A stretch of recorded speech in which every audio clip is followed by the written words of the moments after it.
Yeah! బయటికైతే వచ్చేసా. అసలు ఎవరైనా తిరునాళ్ళకి ఎందుకెళ్తారండి?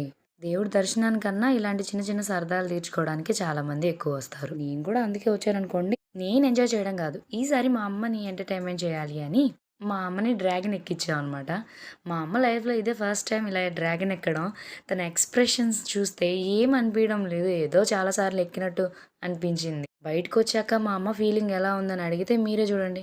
ఆ డ్రాగన్ ఎక్కాక నీకు ఎలా ఉంది మన ఫీలింగ్ ఏంటి చెప్పుమా. వర్ణాతీతం ఏంటిది చెప్పుమా. మా అమ్మ బాగా ఎంజాయ్ చేసినట్టుంది. ఎక్సైట్‌మెంట్‌లో మాటలు కూడా ఏం రావడం లేదు. ఇక్కడ చిన్న పిల్లలకి అయితే చాలా బావున్నాయి. నైనా ఎక్కిద్దాం అనుకున్నాను గానీ, నైనా ఇంతకన్నా పెద్దవే ఎక్కిందనమాట. నాతో పాటు జెయింట్ వీల్ త్వర త్వర కూడా ఎక్కింది. నేనింకా భయపడిద్దేమోనో, ఏడుస్తదేమో అని భయపడ్డాను. కానీ అక్కడికెక్కి కూర్చున్నాక అర్థమైంది అదంతా రివర్స్ అయింది. నవ్వుతూ ఉంది.